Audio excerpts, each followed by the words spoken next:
Whoa, I have a parasite. Now that Venom's out, you're probably asking yourself two questions. Is Tom Hardy ever not a badass? I don't know. And is it a sequel, a spin-off, a remake, or a reboot? You already know the answer to the first question. Give us a minute to answer the second.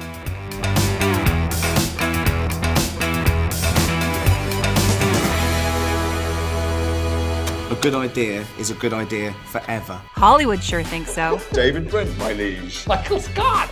The business of remaking movies is nearly as old as the motion picture itself. We're talking turn of the century old. The 20th century.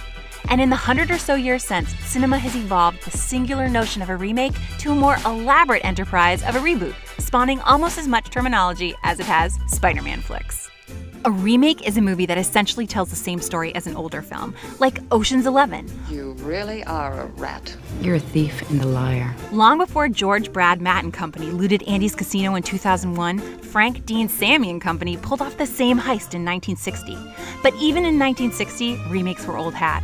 The first one was produced in 1904 of a film that was released just 1 year earlier. Shameless, maybe, but the filmmaker was onto something. Sequels are movies that pick up where a previous movie left off in the story, like Ocean's 12, The Godfather Part 2, and pretty much anything with the 2 at the end of the title. The first sequel on record was The Fall of a Nation in 1916, the follow-up to the controversial 1915 film The Birth of a Nation. Spin-offs are derivatives of existing properties that shift the narrative viewpoint. Translation: the supporting character in the original gets his own show or movie, Like Frasier from Cheers, The Cleveland Show from Family Guy, or Creed from Rocky. Most historians date the first spin-offs back to 1941, when a minor character on a radio comedy show got his own series on NBC called The Great Gildersleeve. Reboots are harder to wrap your head around, especially because they affect franchises which may already have sequels, remakes, and spin-offs under their belt.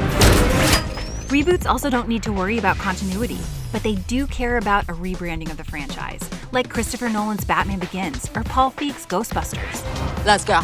The first reboot dates back almost 35 years, when the longest-running cinematic franchise produced The Return of Godzilla. This reboot was the first of many. Godzilla has since been rebooted multiple times by Toho in Japan and 3 times for American audiences. Rivaling this rate of reinvention is Spider-Man, which has been rebooted again and again this millennium on the shoulders of Tobey, Andrew and Tom, or Raimi, Webb and Watts, depending on how you look at it. So what about the latest and greatest extension of the Spideyverse? What do we call Venom's feature debut besides rad?